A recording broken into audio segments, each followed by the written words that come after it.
Whose car is this? Karen's voice pierced through the summer air like a smoke alarm no one asked for. She stood at the edge of my driveway, one hand clutching a clipboard, the other pointing at my guest's vehicle like it had just robbed a bank. The barbecue tongs in my hand paused midair. "You got 10 minutes to move that eyesore before I have it towed," she snapped. The kicker? That eyesore belonged to Daniel, my old college buddy who just so happened to be a high-ranking police captain working undercover that very weekend. He turned toward me slowly, with a calm, amused expression, then said under his breath, "She has no idea what she's just started." And just like that, the HOA was about to go from hot dogs to handcuffs. Saturday afternoons in the neighborhood were supposed to be peaceful. I'd spent all week prepping for the summer kickoff barbecue. Grill cleaned, backyard swept, coolers filled with drinks. My friends were trickling in, neighbors were laughing, and classic rock played low from a speaker by the fence. Life felt normal. Then Karen showed up, and normal packed its bags and left. She was already infamous for enforcing HOA rules with the intensity of a tax auditor chasing a missing decimal. Her presence at any social event usually meant someone was about to get publicly scolded for having the wrong kind of folding chair. Daniel had arrived a few minutes earlier in a plain, unmarked sedan with blackout windows and no front plate. His job didn't allow him to drive anything that stood out. I knew he was in town for something sensitive, and when I invited him over, he just nodded and said, low-key, but sure. I could use a burger and a break. He parked just outside the driveway, waved hello, and blended right in with the crowd. Until Karen locked eyes on his car like it was a personal attack on her authority. She didn't approach like a normal human being. She marched, clipboard bouncing, sunglasses oversized, her little white dog Mittens yapping like a tiny backup singer. "Who owns this illegal vehicle?" she demanded, as if we were hiding a fugitive in the trunk. I glanced at Daniel, who was chatting with a few folks near the grill. He looked over at her, raised an eyebrow, then returned to sipping his lemonade like he hadn't just been challenged by the neighborhood tyrant.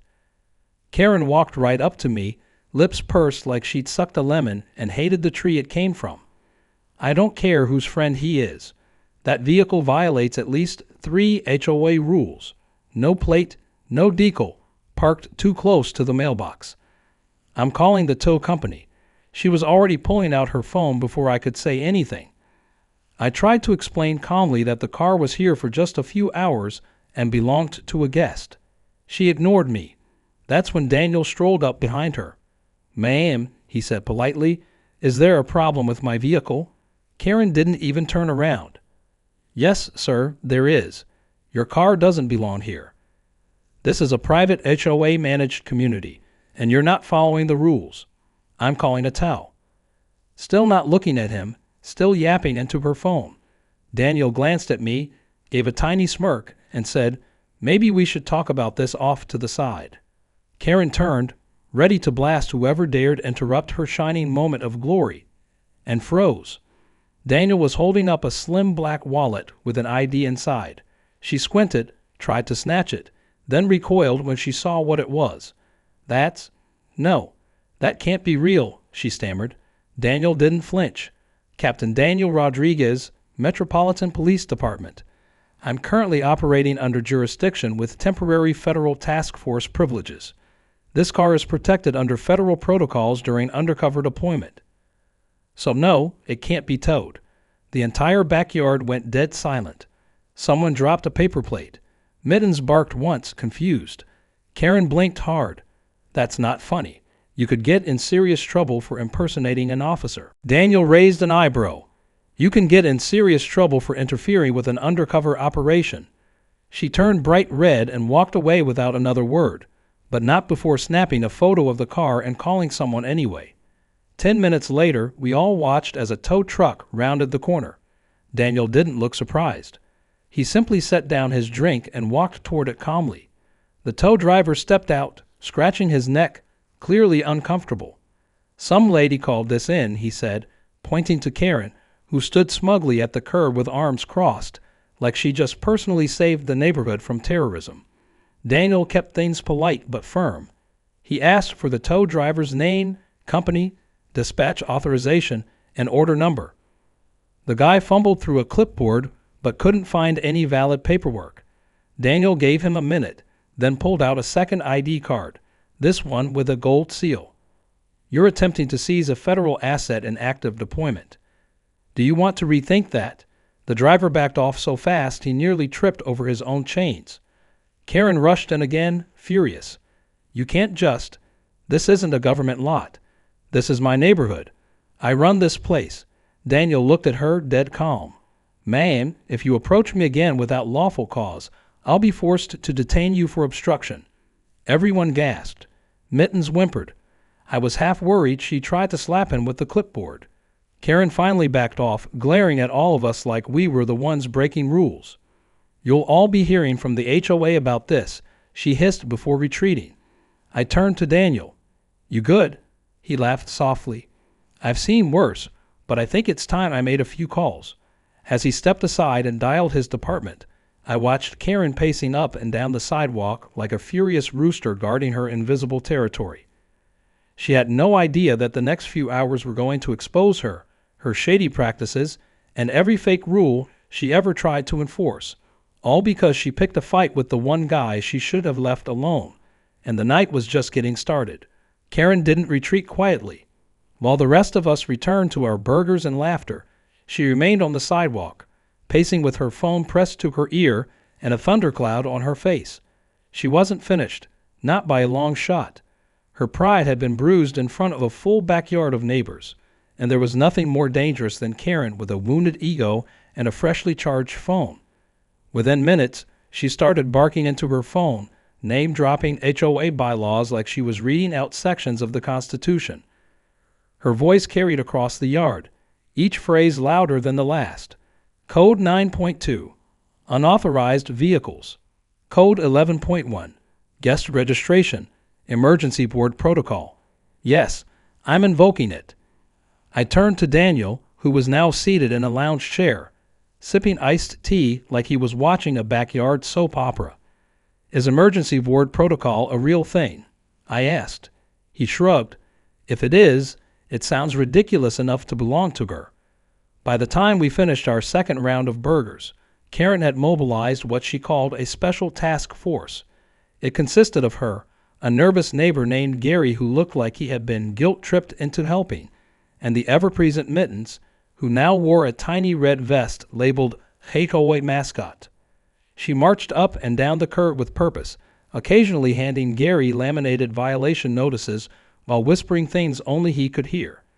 Then she returned to Daniel's car with a stack of printed signs and a roll of painter's tape. She slapped one onto the windshield. Pending impound. HOA violation. Code red another one. Vehicle not welcome here.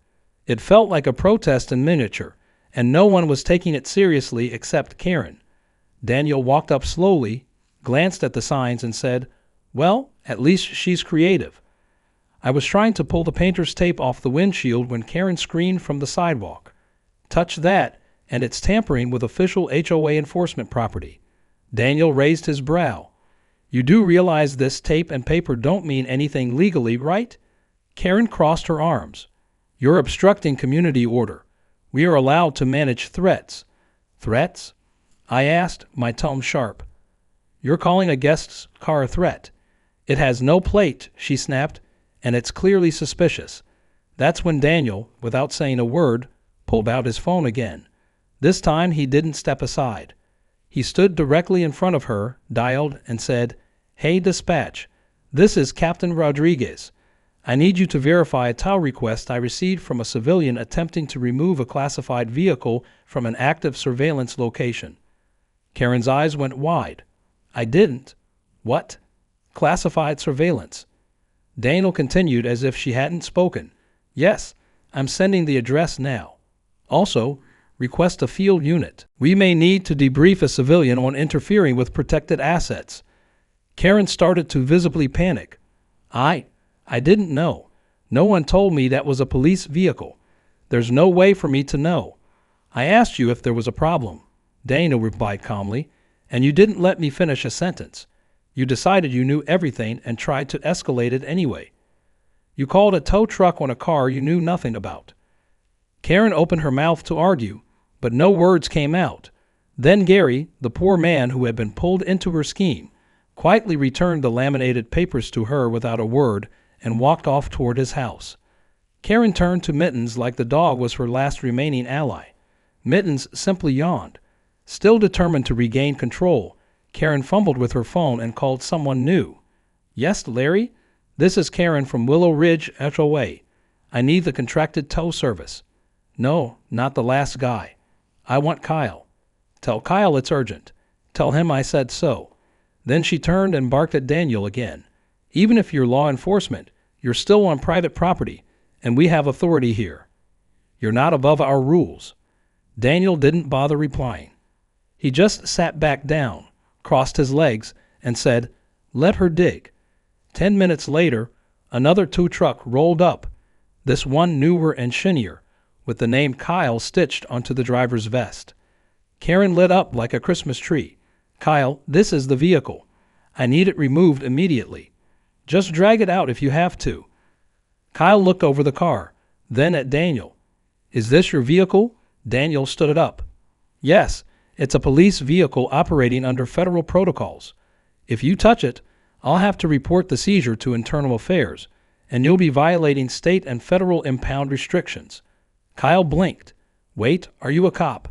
Daniel calmly flipped open his ID again. "Captain Rodriguez. I'll text you the case number if you like, or we can settle this in front of a responding officer." Kyle stepped back so fast it looked like someone had pushed him. Nope. I'm not touching that." "Karen, you didn't tell me this was a government thing."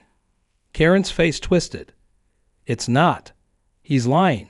This is all just a bluff to keep his car here. There's no way this is real." Kyle held up his hands. "Karen, if that's a bluff, it's the most detailed one I've ever seen. I'm not risking my license for a neighborhood spat." Then, like Gary before him, he got back into his truck and drove away. Karen turned to me, red-faced, eyes blazing. "This is your fault. You invited him." "Yes, I did," I said, trying not to laugh. "And it's the best barbecue I've ever hosted." She started shaking with rage. "You'll be getting a fine, multiple fines, and I'll see to it that your property is re-evaluated for non-compliance." I sighed. "Karen, maybe it's time to go home and relax. This is over." She glared at me, then at Daniel, then stormed off with Mittens in tow. The silence left in her wake was followed by laughter from the backyard, as if the whole event had been part of the entertainment. Daniel sat back down next to me. "She's not done," he said. "People like her never walk away without a second act." "So what's the plan?" I asked. He smiled and said, "We wait. Then we make some calls. And next time, we won't be the ones caught off guard." What none of us knew then was that Karen's crusade had only just begun, and the deeper she dug, the more she'd expose about herself, until even the HOA wouldn't be able to protect her. By the next morning, the video had already made it to a neighborhood Facebook group. Someone had recorded the entire confrontation with Karen, from the first tow truck fiasco to her meltdown in front of the second driver. The caption read, "Karen tries to tow a cop's car. Gets owned." The comment section was a battlefield of emojis, sarcastic praise, and more than a few popcorn gifs. Most people had taken Daniel's side instantly. They weren't just laughing at the video. They were furious that she had once again tried to wield power she didn't have. And this time, she hadn't just embarrassed herself. She had potentially interfered with law enforcement. Karen, however, was far from embarrassed. She had gone quiet, which in her case was more dangerous than any rant. No public outbursts, no new notices taped to mailboxes, no HOA-wide emails. For someone who usually couldn't resist broadcasting her version of every event, her silence meant she was brewing something, and it wouldn't be good. That evening, I found Daniel sitting on the back patio, legs kicked up, calmly scrolling through his phone while the neighborhood kids played in the distance. He looked like he didn't have a care in the world, but I knew better. His relaxed posture was the same one he used when he was trying to lure someone into underestimating him. "She's up to something, isn't she?" I asked, handing him a bottle of water. "Without a doubt," he replied, "and I'm almost curious enough to let her try." I laughed. Almost? Almost, he repeated. Then he looked at me. But there's something you should know. Last night, I had dispatch pull-the-call logs from this HOA's general complaint line. You won't believe how many entries there are under the alias K. Beaumont. I raised my eyebrows. Karen's been filing complaints under her own name. No, he said, she's been pretending it's someone else, but the voice recordings make it clear it's her. Same nasal tone, same obsession with mailbox distances. Daniel explained that some of the complaints weren't just about minor rule violations. There were reports targeting specific neighbors, including 2 elderly residents and 1 disabled veteran, accusing them of lowering neighborhood standards or inviting suspicious activity. One report even claimed that a neighbor's accessible van was an eyesore that made the community look urban. That last one had Daniel fuming. She's not just petty. She's weaponizing the HOA. I stared at him, stunned. So what happens now? Now, Daniel said, we build a case, and we make sure she can't wiggle her way out of it by hiding behind a handbook. Karen wasn't the only one with tricks up her sleeve. Daniel had quietly been recording interactions with her since the first incident. He submitted a formal complaint to the police department's legal liaison, just in case any further obstruction occurred. But he also took it a step further. He filed a public records request for all HOA meeting minutes, all violation letters sent in the last year, and financial statements. Karen might have thought she was playing chess, but Daniel was reading her entire playbook before she even moved upon. 3 days later, we got a taste of what she had been planning. A manila envelope was taped to my front door with the words URGNT HOA scribbled across it. Inside was a multi-page notice outlining no fewer than 6 alleged violations. Unauthorized gathering unregistered guests, improper vehicle parking, misuse of outdoor equipment, excessive noise levels, a newly invented term, suspicious hosting practices. I read it twice before laughing so hard I nearly fell into a patio chair. She had essentially turned our barbecue into a federal case. Daniel wasn't surprised. She's trying to bury you in paper so you don't fight back, he said, flipping through the pages like they were a joke menu. But she made a mistake. What mistake? I asked. She listed herself as the sole issuer of the violations. No co-signatures, no board consensus. That's a violation of their own bylaws. That night, Daniel emailed the HOA's official address with a formal challenge, citing specific bylaw sections that invalidated Karen's notices. He copied the entire board, requested a copy of the towing contract used by the HOA, and politely reminded them that if his vehicle had been towed under false pretenses, it would have triggered a liability issue under state law. Karen didn't respond, but someone else did. The following morning, a neighbor named Sophie, someone I had only ever waved to in passing, knocked on my door holding a thick folder. I've been waiting for someone to stand up to her, she said. I kept records. She handed Daniel a folder full of documents. Pictures of Karen hosting unapproved parties in the clubhouse, letters where she approved her own landscaping upgrades without board review, even emails where she threatened the resident for parking their RV 2 inches over a curb. Daniel's eyes widened. This is gold. Karen didn't know it yet, but her carefully built paper fortress was about to be turned against her. Daniel compiled the evidence and reached out to an attorney who specialized in HOA abuse cases. The plan wasn't to sue, yet. The goal was pressure, formal complaints to the HOA Oversight Committee, filings with the City Council, and a petition to hold an emergency board vote on Karen's authority. 2 days later, the petition was live. It circulated fast. Within hours, more than half the neighborhood had signed. Even people who had stayed silent for years were finally speaking out. Apparently, Karen's reign of terror hadn't just annoyed people, it had scared them. She'd gone after military families, single parents, and even tried to evict an elderly woman over a decorative garden gnome. And through it all, Daniel stayed calm. Every time someone asked him how he could be so composed, he gave the same answer, because I know how this ends. The final straw came when Karen tried to install a security camera pointed directly at my driveway, claiming it was to monitor future vehicle infractions.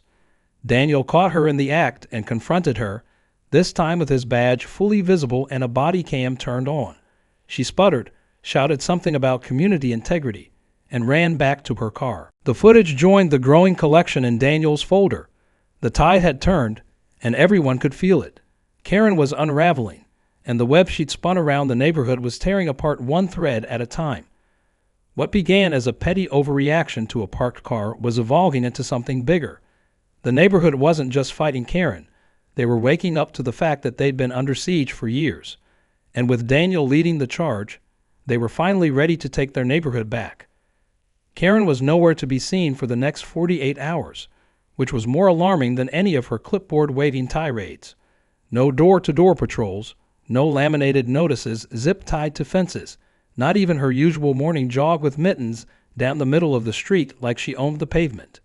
Most neighbors assumed she'd gone into hiding or maybe taken a short vacation to escape the heat of the backlash. But Daniel wasn't convinced.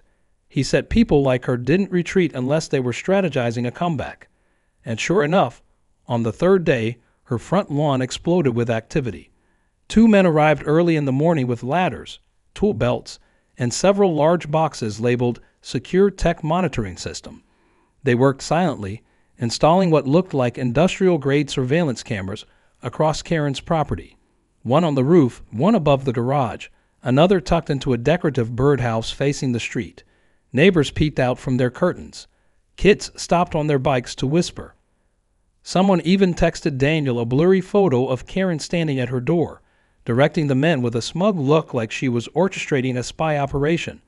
The cameras weren't just pointed at her own home. They were angled to cover the sidewalks, the driveways, and even parts of her neighbors' yards. It was clear she wasn't securing her house. She was declaring war. By noon, Daniel had already contacted the city zoning department and forwarded the photos. A reply came within an hour. The surveillance system Karen installed violated several local privacy ordinances. Cameras that captured footage of private property or residents' windows without permission could be classified as harassment. Karen had installed them without seeking board approval or even notifying the HOA. Once again, she'd acted unilaterally, confident no one would dare stop her. But the neighborhood wasn't scared anymore. That evening, a crowd gathered at the community clubhouse for what was supposed to be a regular HOA meeting. Instead, it turned into a full-blown confrontation. Karen walked in fashionably late, wearing oversized sunglasses and holding a leather binder like it contained national secrets. She made her way to the front and began the meeting with an announcement. As of today, new guidelines will be proposed regarding surveillance, visitor registration, and vehicle classification, all in the interest of public safety. She didn't even glance at Daniel, who stood in the back, arms crossed, watching her with that same quiet calculation. Brian, the HOA vice president, stood up slowly. "Karen, you can't propose or enforce new guidelines without board approval. We haven't even voted on these ideas." She scoffed. "These aren't ideas. They're necessities. We've had outsiders wandering the neighborhood. We've had unauthorized vehicles. And recently, there's been a coordinated effort to undermine my authority. I'm protecting the community." That's when Daniel stepped forward, clearing his throat. "I have a question, Karen. Under what section of the bylaws are you permitted to install surveillance that points directly into neighbors' homes?" She froze. "It's for general coverage. I'm just trying to cover blind spots." "So the blind spots include my driveway, Sophie's backyard, and the community playground." He held up a printed map marked with red zones, each one aligned with a new camera she installed. The room erupted in murmurs. Karen's voice cracked slightly as she replied, "I don't need permission to secure my home." Daniel smiled without humor. "But you do need permission to record others on their private property. That's a violation of Section 14.7 of the city's residential surveillance laws. You could be fined up to $10,000 per infraction per day." Her binder slipped just slightly in her grip. Then came the second blow. Brian stepped forward and announced that the board had reviewed the petition signed by over 70% of the residents calling for Karen's suspension. He handed her a formal letter stating that, pending investigation, she was to step down from all HOA duties immediately. Karen's mouth dropped open. "You're suspending me? You can't do that. I'm the president." Brian shook his head. "You were the president. Now you're just a resident, and as such, you'll need to remove the illegal cameras within 72 hours or face civil penalties." The room burst into applause. Karen stood frozen, stunned, shaking her head like it would somehow undo what had just happened. Then she did what no one expected. She dropped the binder on the floor, turned without a word, and walked out. That could have been the end of it, but Karen didn't go quietly. The very next morning, someone set up a folding table at the edge of her lawn with a hand-painted sign that read, "Community Defense Fund." It was covered in flyers accusing Daniel of corruption, claiming the suspension was a deep state plot, and accusing the neighborhood of allowing criminals to take over. She even listed a phone number, urging residents to report suspicious law enforcement activity. Most people walked by and laughed. A few took photos. Someone put a taco on the table and walked away. But Daniel wasn't amused anymore. The flyers accused him of falsifying credentials and using intimidation tactics to silence an innocent civic leader. They used his full name, badge number, and an old photo from his academy graduation. That crossed a line. Daniel contacted the local police department's legal division. What Karen had done was more than defamation. It was targeted harassment and a potential breach of privacy for a public official.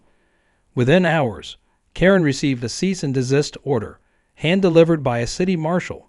As word spread, neighbors rallied further. Sophie organized a peace and privacy walk, where residents marched through the neighborhood holding handmade signs like "Respect over rules" and "My mailbox, my business." Even the kids got involved, drawing chalk outlines of pretend surveillance zones and writing "Karen-free zone" at the ends of sidewalks. Karen's lawn went dark. Her table disappeared overnight. The signs were gone, and the flyers stopped showing up in mailboxes. It was the quietest the neighborhood had ever seen her property. Some said she lawyered up. Others whispered she was packing to move. But Daniel didn't care. The goal wasn't to destroy her. It was to stop her from abusing her power and making everyone live under a cloud of fear. Later that week, Daniel and I sat under the same patio umbrella where this all began, watching the sun dip low behind the rooftops. He was quiet for a while, then said, "It's amazing how much damage one person can do when they think they're above the rules." I nodded. "And how fast they fall when everyone stops playing along." He smiled faintly, but I could see he was still carrying the weight of it, not just because of what she'd done to him, but because she'd done it to an entire community for years. "She picked the wrong guest to mess with," I said. He took a sip of his tea. "No," he replied, "she picked the wrong neighborhood to underestimate." And just like that, it wasn't just about a car anymore. It was about people standing up for each other, about refusing to be pushed around. And even though the cameras were gone and the flyers stopped coming, the neighborhood had changed for the better because they learned they didn't need Karen to lead. They just needed each other. The silence that followed Karen's downfall wasn't just peaceful, it was suspicious. After years of her voice dominating every HOA meeting, every community event, every whispered complaint, it felt unnatural not to hear the rhythmic clack of her heels on the sidewalk or the bark of Mittens as her backup singer. For a full week, her house stayed dark. No porch lights, no HOA updates, not even her signature trash cans perfectly aligned at the curb. Some residents thought she was out of town, licking her wounds. Others believed she was plotting her final revenge. But Daniel had a different theory. He believed she was waiting for the dust to settle so she could come back when people were tired and distracted. So he made sure that wouldn't happen. Daniel didn't leave things to chance. He filed a formal affidavit with the HOA Oversight Committee detailing Karen's repeated overreach, misuse of authority, and interference with law enforcement.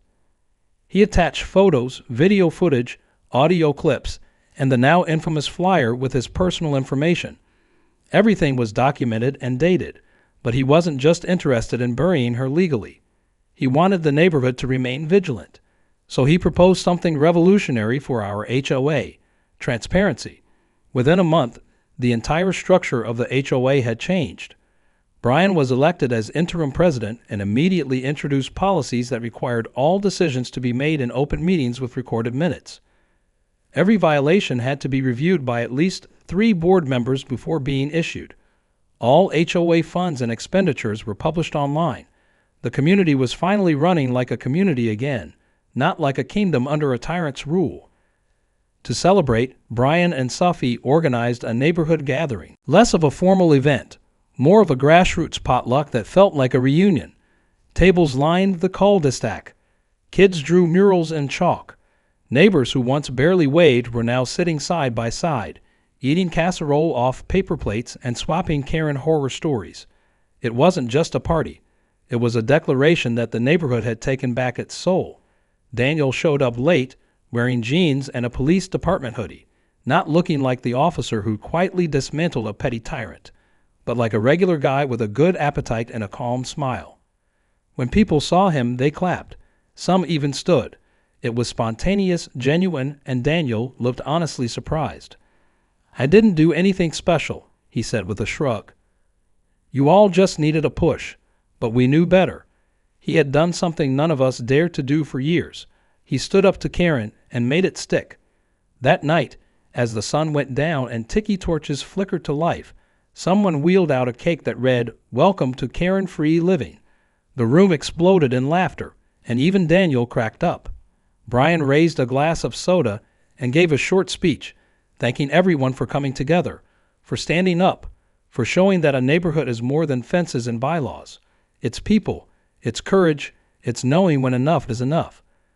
The most poetic part came later when a new neighbor, completely unaware of the chaos that had unfolded weeks before, asked, "So who was Karen anyway?" And no one gave a straight answer, because honestly, we'd already moved past her. But just as we started feeling the full freedom of post-Karen life, she made one last appearance. Late at night, under the cover of darkness, Karen returned, not to talk, not to confront, but to collect. Her porch light flicked on briefly as a moving truck pulled up beside her house. She didn't wave. She didn't speak. She didn't even acknowledge the neighbors watching quietly from their windows. She simply loaded a few suitcases into the front seat, carried mittens in her arms, and stepped into the passenger seat. As the truck pulled away, no goodbyes, no apologies, just silence. A fitting exit for someone who once made so much noise. The news spread the next morning, and no one quite knew what to say. There was relief, sure, but also something else, an awareness that the real victory wasn't just in Karen leaving. It was in the fact that we had stood up and proved to ourselves that we didn't have to live under fear or manipulation. The bully had left, but the strength we found in each other stayed. The best part? That strength wasn't just reactive anymore. It was proactive. The HOA board created a community charter, drafted with the help of residents. It emphasized fairness, respect, and accessibility. Every major decision now required not just a vote, but also a community forum to hear opinions. No more secret meetings, no more fines for imagined violations, and most importantly, no more room for another Karen to rise through unchecked power. Daniel became an honorary community liaison, not in any official capacity, but because everyone trusted him. If something shady ever happened again, he'd be the first one they'd call, not just because he was a police captain, but because he was the one person who never used power for ego, only for justice. As for me, I finally felt proud of where I lived, not because we had perfect lawns or matching mailboxes, but because we had each other's backs. We had been through something absurd, something maddening, and somehow hilarious, and we came out stronger. One afternoon, weeks later, I found Daniel sitting on my porch again, this time with mittens. "Wait, how did you end up with her dog?" I asked, shocked. Daniel grinned. "Animal control called. Apparently Karen tried to board her during the move, but didn't have the right paperwork. I offered to foster her." Mittens looked more relaxed than I'd ever seen her. Tail wagging, ears flopping, not a single HOA vest in sight. "You going to keep her?" I asked. Daniel shrugged. "Maybe she deserves a better chapter too, just like the neighborhood." We sat in silence for a moment, the kind that felt earned. No sirens, no yelling, no laminated threats flapping in the breeze. Just neighbors talking on a porch with a dog at their feet and the quiet hum of normal life. Karen had underestimated a lot of things. How far she could push people, how clever a neighborhood could be when united, and most of all, who she'd picked a fight with. A parked car might have seemed like a small offense to her, just another chance to enforce her will, but that car belonged to someone who understood systems, rights, and how to hold the powerful accountable. In the end, it wasn't the badge that beat Karen. It was the patience, the evidence, the community, and maybe, just maybe, the dog. And that, more than anything, is why the HOA will never be the same again. Not because we lost a tyrant, but because we finally remembered we were never supposed to have one in the first place.